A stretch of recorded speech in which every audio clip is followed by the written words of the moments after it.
Hello student, education tips में biology के chapter संख्या 4 की बात करेंगे। वो चैप्टर का नाम है वंशागति और विविधता के सिद्धांत। तो देखते हैं इसमें 4 क्वेश्चन लेके आया हूं मैं आपके सामने। वो चारों ही क्वेश्चन बड़े इंपॉर्टेंट क्वेश्चन हैं। तो पहला क्वेश्चन देखते हैं कि जिस विज्ञान में आनुवंशिकता और विविधता का अध्ययन किया जाता है, जिस विज्ञान में आनुवंशिकता और विविधता का अध्ययन किया जाता है उसे क्या कहते हैं? उसे क्या कहते हैं? तो ध्यान रखना, उसे बोलते हैं आनुवंशिकी। किस नाम से जानते हैं भाई? आनुवंशिकी के नाम से जानते हैं। जिस विज्ञान में आनुवंशिकता और विविधता का अध्ययन किया जाता है उसे आनुवंशिकी के नाम से जानते हैं। आनुवंशिकता है, आनुवंशिकी है, उसके जो जनक हैं, आनुवंशिकता के जो जनक हैं वो भाई Gregor Johan Mendel, Gregor Johan Mendel. आनुवंशिकता के जो जनक हैं वो कौन है भाई? Gregor Johan Mendel. और ये जो शब्द है वो किसने दिया? या आधुनिक आनुवंशिकता के जो जनक हैं वो किसको बोलते हैं? वो बोलते हैं बेटसन को। किसको बोलते हैं भाई? बेटसन को बोलते हैं। किसको? बेटसन को बोलते हैं। आगे बात करें कि जो ग्रेगर जोहन मेंडल है उसने किसके ऊपर प्रयोग किया? तो ध्यान रखना, मटर के ऊपर। किसके ऊपर अध्ययन किया भाई? मटर के ऊपर अध्ययन किया। और मटर का जो वैज्ञानिक नाम होता है वो होता है पाइसम सेटाइवम। मटर का जो वैज्ञानिक नाम होता है वो होता भाई पाइसम सेटाइवम। होता भाई पाइसम सेटाइवम। मेंडल ने तो मटर के ऊपर जो प्रयोग किया वो कितने वर्षों तक किया? लगभग 7 वर्षों तक। कितने वर्षों तक भी? 7 वर्षों तक प्रयोग किया। कब से लेकर 1856 से लेकर 1863 तक। 1856 से लेकर 1863 तक लगभग 7 वर्षों तक मेंडल ने मटर के पौधे के ऊपर अध्ययन किया। अब मटर के ऊपर अध्ययन क्यों किया? कि मटर का जो पादप होता है वो उभयलिंगी होता है। कैसा होता है भाई? उभयलिंगी होता है। इसमें आसानी से क्या होता है भाई? स्वपरागण। क्या होता है भाई? स्वपरागण होता है। तो स्वपरागण के बारे में पीछे पढ़ा था।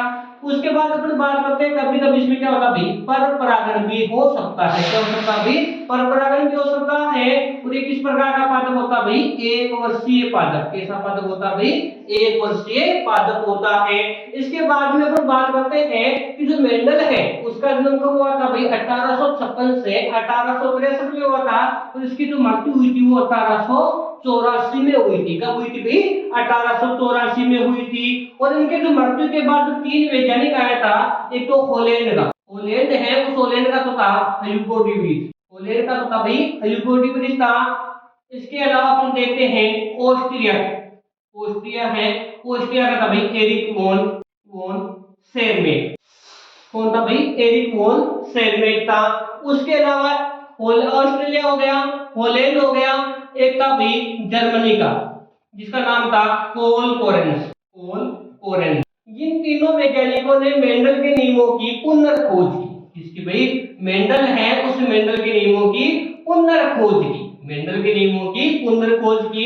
तो क्वेश्चन था कि जिस विज्ञान में आनुवंशिकता और विविधता का अध्ययन किया जाता है उसे क्या बोलते हैं? आनुवंशिकी। क्या बोलते हैं? आनुवंशिकी। और आनुवंशिकी के जो जनक है वो कौन है? आनुवंशिकी है उसके जनक कौन भाई? ग्रेगर जोहन मेंडल है। वो शब्द किसने दिया? बेटसन ने। वो जो मेंडल नाम का वैज्ञानिक था उसने किसके ऊपर अध्ययन किया? तो ध्यान रखना, मटर पे। और मटर का वैज्ञानिक नाम क्या होता है? Pisum sativum. क्या होता है भाई? Pisum sativum. कितने वर्षों तक प्रयोग किया? 7 वर्षों तक प्रयोग किया। 1856 से लेकर 1863 तक। और मृत्यु कब हुई थी भी? 1884 में। कब हुई थी भी? 1884 में। यदि क्वेश्चन पूछा जाता है कि कहां पर हुआ तो ध्यान रखना, ऑस्ट्रिया के बुरुन शहर के चेकोस्लोवाकिया नामक गांव में हुआ था।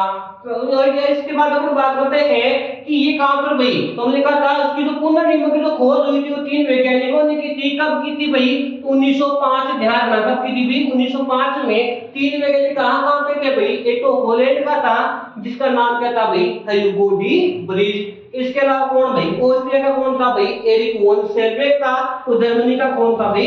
कोल कोरेंस। उन्होंने क्या किया भाई? मेंडल के नियमों की पुनर्खोज की। अगला क्वेश्चन है दूसरा, एक संकर संकरण का जीन पर रूप होता है। एक संकर संकरण का जीन स्वरूप होता है, तो एक संकर संकरण का जीन स्वरूप कितना होता है भाई 1:2:1 कितना होता है भाई 1:2:1 होता है। देखते हैं एक सबसे पहले तो बात करते हैं एक संकर संकरण किसे कहते हैं कि जब एक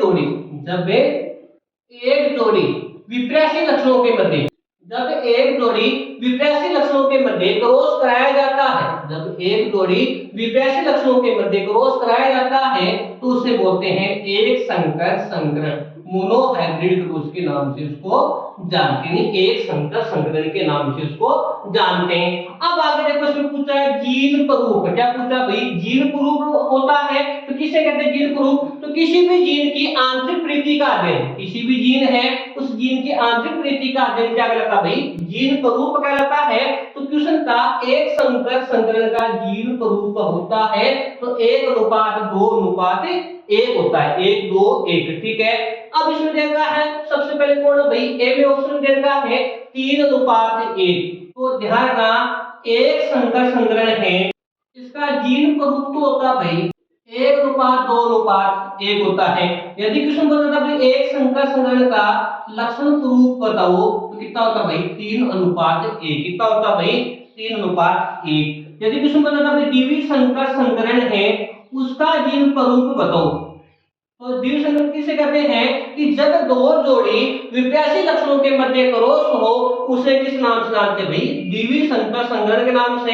तो इसका जो जीन स्वरूप होता है वो 1:2:2:4:2:1:1:2:1 इसका जो जीन ग्रुप होता है वो 1:2:4:2:1:1:2:1 ये पर कह सकते हैं 12:24:12:1 इसका क्या होता है भाई जीन स्वरूप। यदि इसके लक्षण स्वरूप की बात करें द्विवीय संकर संकरण की तो इसका जो लक्षण स्वरूप होता है 9:3:3:3:1 कितना होता भाई 9:3:3:1। तो ध्यान रखना कि एक संकर संकरण का पूछा है तो जीन स्वरूप पूछा तो जीन स्वरूप क्या भाई 1:2:1। यदि एक संकर संकरण का क्या पूछे भाई लक्षण स्वरूप क्या पूछे लक्षण स्वरूप तो कितना होता भाई 3:1 होता है। यदि पूछा भाई द्विवीय संकर संकरण का पूछे क्या भाई लक्षण स्वरूप तो ध्यान रखना 9:3:3:1 होता है। यदि लक्षण जीन स्वरूप पूछे द्विवीय संकर का तो ध्यान रखना 12:24:12:1 तो आपका जो आंसर हो गया वो 1:2:1 हो गया। तो क्वेश्चन था एक संकर संकरण का जीन स्वरूप होता है तो 1:2:1 होता है। तीसरा है गुल अभ्यास में होती है क्वेश्चन है गुल अभ्यास में होती है तो ध्यान रखना क्या होती है भाई अपूर्ण प्रभाविता क्या होती है अपूर्ण प्रभाविता गुल अभ्यास में होती क्या भाई अपूर्ण प्रभाविता। ये अपूर्ण प्रभाविता होती क्या अपूर्ण प्रभाविता क्या होती है कि जब एक जोड़ी विपरीत या विपरीत लक्षणों वाले पौधों के मध्य क्रॉस हो जब एक जोड़ी विभिन्न लक्षणों वाले पौधों के मध्य क्रॉस हो तो अपन कह सकते हैं कि एफ-एन-पी-डी बनती है। उस एफ-एन-पी-डी में प्रभावी व अप्रभावी के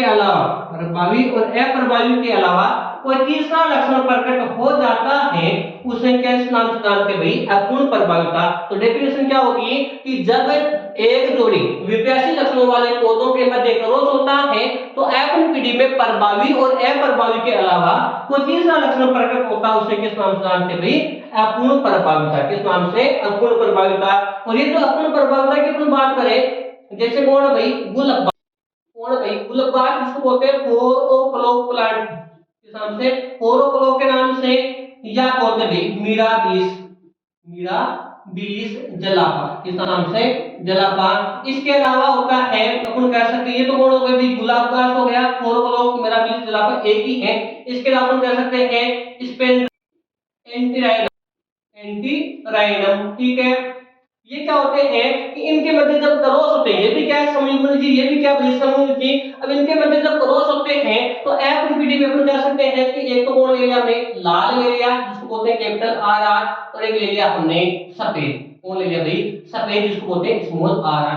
जब लाल और सफेद जो पुष्प हैं उनके मध्य जब क्रॉस होता है तब एफ-एन-पी-डी प्राप्त होती है और एफ-एन-पी-डी में जो भी लक्षण प्रकट होते हैं वो किसके प्राप्त होंगे भाई, या तो कौन सा कलर प्रकट होगा भाई, गुलाबी रंग। कौन सा भाई, गुलाबी। तो ध्यान रखना कि जब लाल और सफेद पुष्पों के मध्य क्रॉस होता है तो एफ1 पीढ़ी में गुलाबी पुष्प प्रकट होते हैं। वो कौन सी प्रक्रिया कहलाती है, एफ1 प्रभाव। यानी कहने का मतलब ये हो गया कि ये लाल का, ये सफेद का, तीसरा पैटर्न कौन सा हो गया भाई, गुलाबी वाला।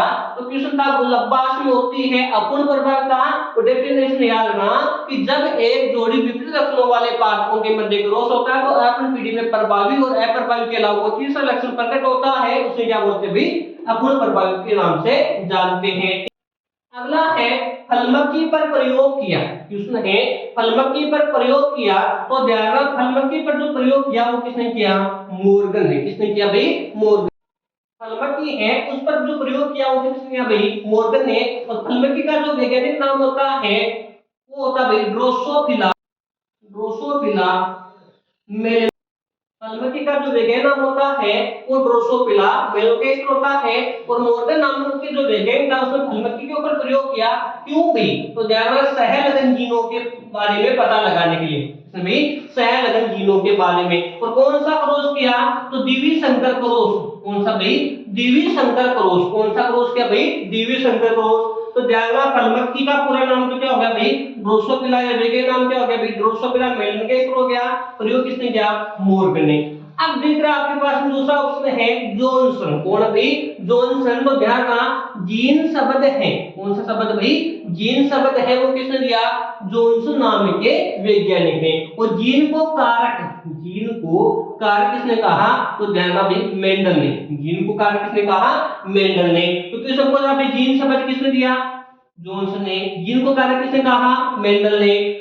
फलमक्खी पर प्रयोग किसने किया, मोर्गन ने। फलमक्खी का वैज्ञानिक नाम क्या होता है भाई, ड्रोसोफिला मेलनकेस्ट। ठीक है। तीसरा है सटल और बावेरी। कौन है भाई, सटल और बावेरी है। तो क्रोमोसोमवाद सिद्धांत किसने दिया, तो ध्यान सटल और बावेर ने। किसने भाई, सटल और बावेर ने। चौथा है रॉबर्ट हुक। और कोशिका की खोज किसने की भाई, रॉबर्ट हुक ने। तो ध्यान रखना फलमक्खी पर प्रयोग किसने किया, तो मोर्गन नाम के वैज्ञानिक ने।